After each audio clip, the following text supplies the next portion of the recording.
this particular study talks about inflammation and how it's directly related to bone loss. So there's this gene expression in our body called rankle, R-A-N-K-L. And when we have higher levels of rankle, you actually have a higher rate of what's known as osteoclastogenesis. What that means is you're breaking down bone faster than you are actually regenerating bone.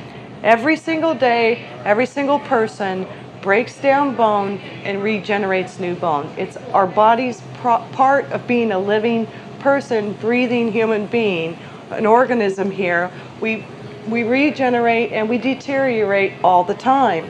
But when you have higher levels of this gene expression, you're breaking down faster than you're regenerating, and it's directly related to bone health.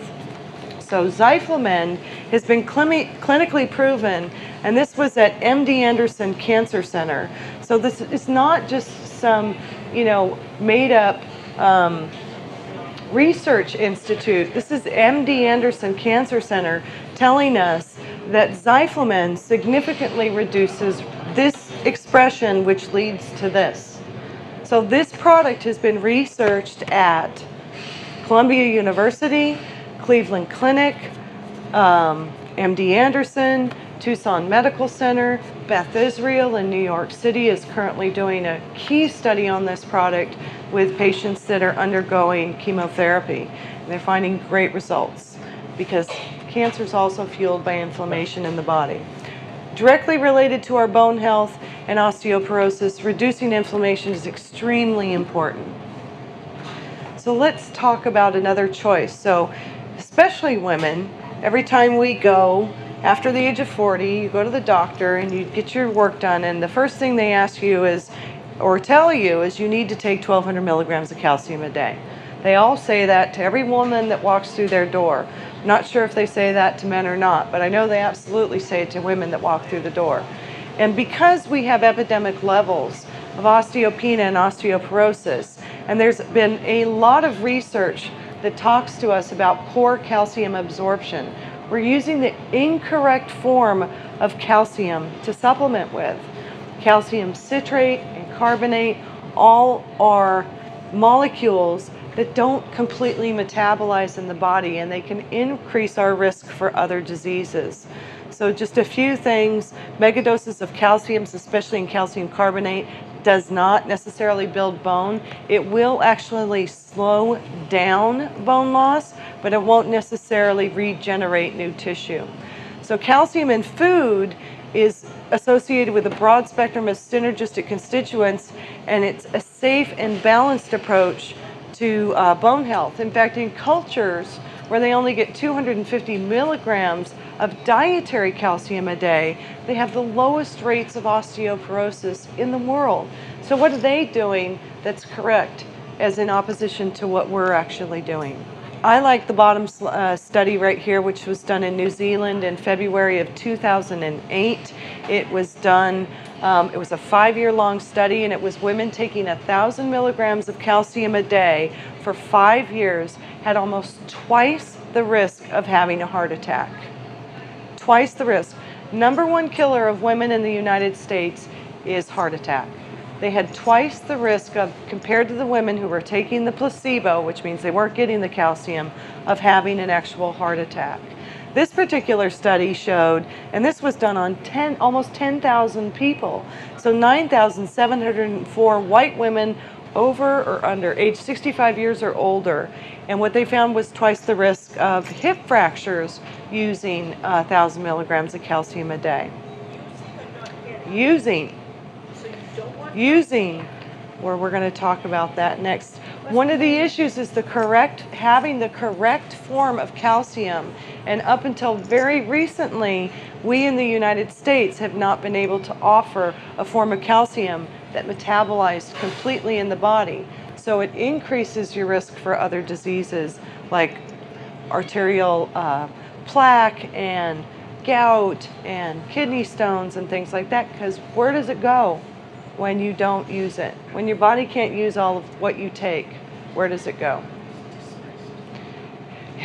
We wish it was dismissed. Problem with minerals is that they're really hard for our body to respirate. And what that means is they're hard for our bodies to eliminate unless they're completely bound in their food form, which is with fat, protein, and carbohydrates. So Bone Strength Take Care has 100% whole food calcium. It's 2,400 milligrams of a product called Algae Cal. It's calcium from algae. It's nature's richest source of dietary calcium. It's even a 70% greater concentration of minerals in algae than you would find in yogurt. So we often consider that yogurt is a great source of dietary calcium, which it is, but algae is significantly better.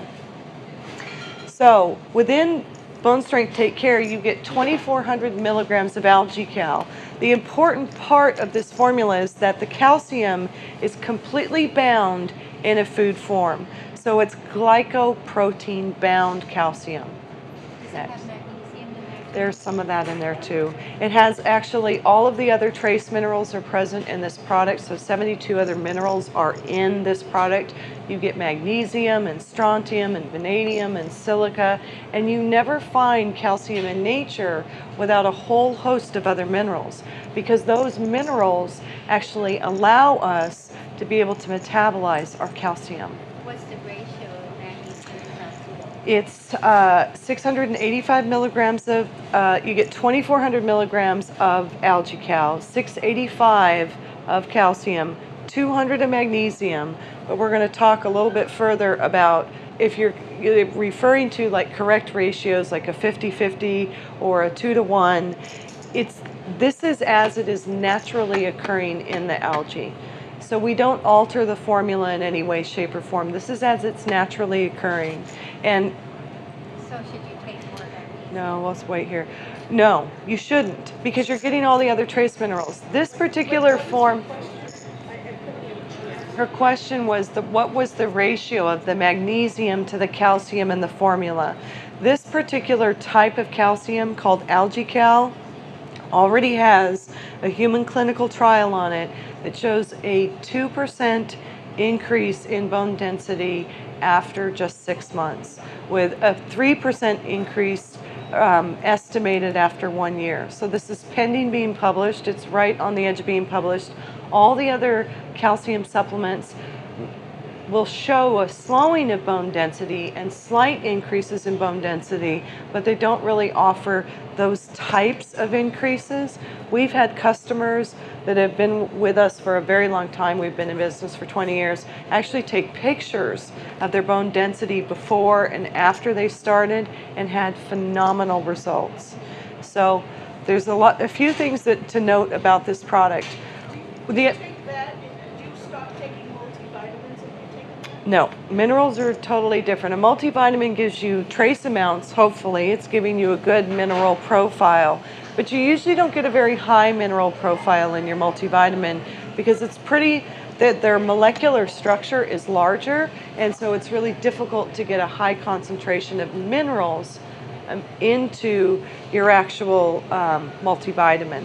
You know, one of the issues is that there's a lot, mineral deficiencies are vast, and part of the problem is the foods that we're eating are starting to be deficient in their mineral content because the soil that they're being grown in is void of the bacteria that it needs to transform the minerals that are present into the actual food that we're eating. So we're getting a lot less minerals in the food that we're eating. We're getting less antioxidants and less B vitamins.